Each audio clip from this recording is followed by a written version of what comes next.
Prime Minister hopeful of reaching public sector reform consensus. Opens $580 million Barnett Street Fire Station and announces the state's shift to electric vehicles. You're watching Jamaica House Weekly. I'm Anthony Morgan.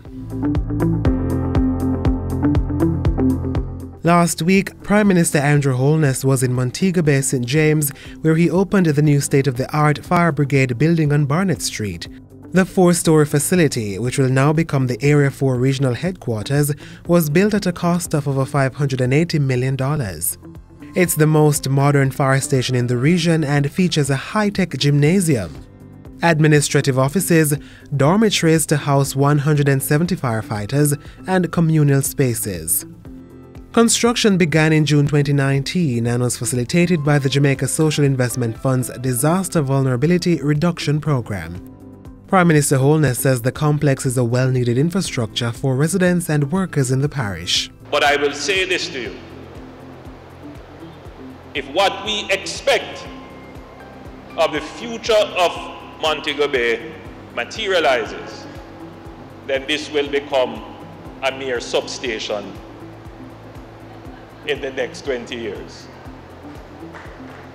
Yes. So the building will be here.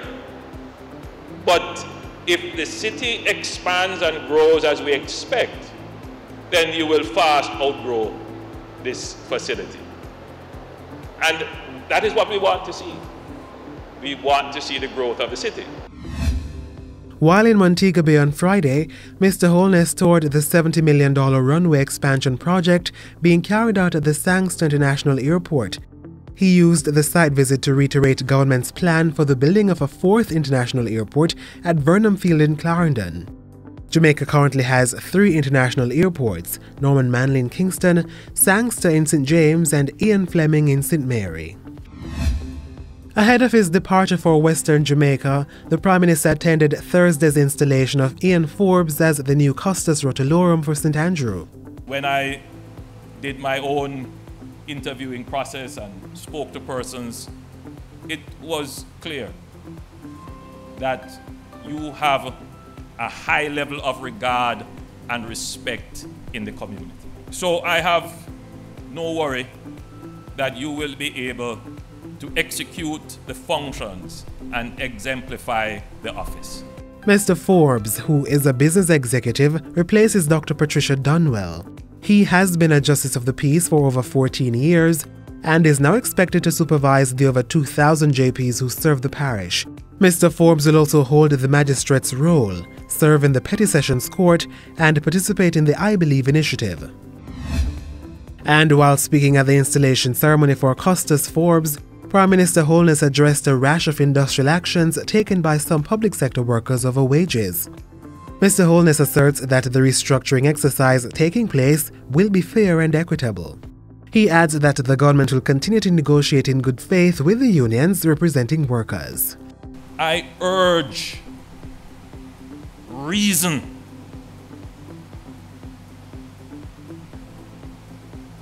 This is not an unwilling and uncaring government. We have gotten this far because we have been a disciplined government. We have gotten this far because we have managed the finances of the country so well that the average Jamaican does not have to contemplate taxation. By Thursday evening, the Prime Minister was on hand to launch Magna Motors Dealership Limited's new state-of-the-art building on Oxford Road in St. Andrew. Prime Minister Holness updated the gathering on government's plan to mainstream electric vehicles in the local automotive industry. He says the state is moving quickly to put in place the regulatory and legislative environment to support the transition to electric vehicle technology in the next 10 years. This will include the installation of necessary infrastructure to accommodate electric vehicles and possibly providing incentives to support the switch. We must be early adopters. The fact that we are existing at a time when these high technologies are widely available means that Jamaica can leapfrog.